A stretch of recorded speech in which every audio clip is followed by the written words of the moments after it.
Hi there, Dave Markham, day 45 of our Lenten Reflections.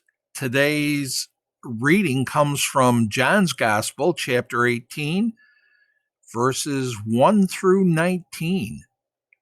And it is the story of Jesus being arrested in the Garden of Gethsemane. Judas has made a deal with the high priest to tell them where Jesus is. Apparently, the disciples go to the Garden of Gethsemane often to pray and meet up.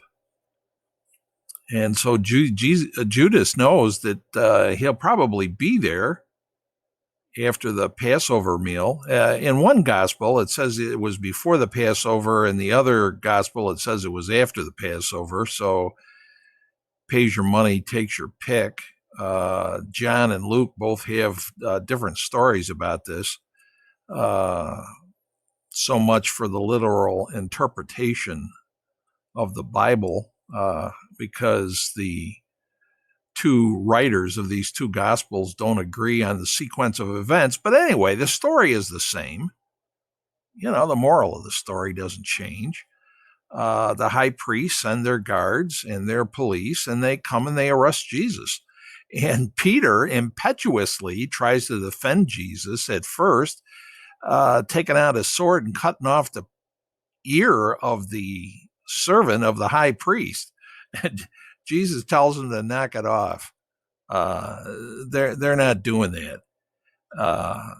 And so the disciples stand down, and the guards of the high priest bind Jesus and take him away to the courtyard of the high priest. Annas, it says, who was the father-in-law of Caiaphas, who was the high priest that year. Caiaphas was probably sleeping, or anyway, wasn't on duty, and Annas was standing in for him. So at any rate, there they are in the courtyard, and one of the women who is guarding the door there to the courtyard says to Peter, aren't you one of his disciples? And Peter says, no, not me.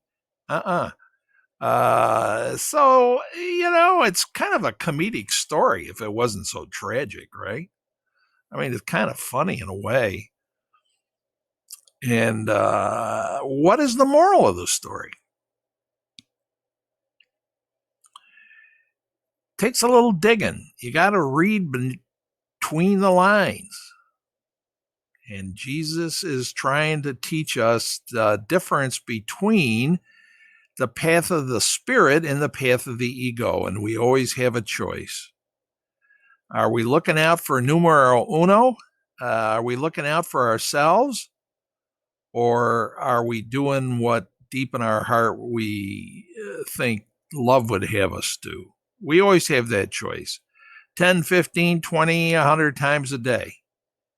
And most of the time, we're not consciously aware of that choice. We just have been conditioned and socialized to protecting our ego, or what we think is ourself.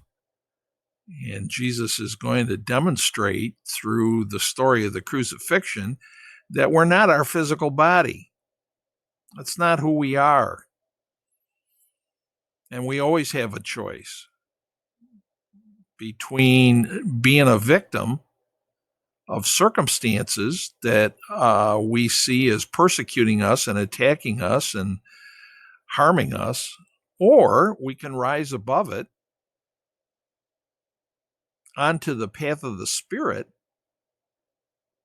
and realize that what happens on the ego plane is illusory, that our real self, what's really going on, is behind this veil of tears.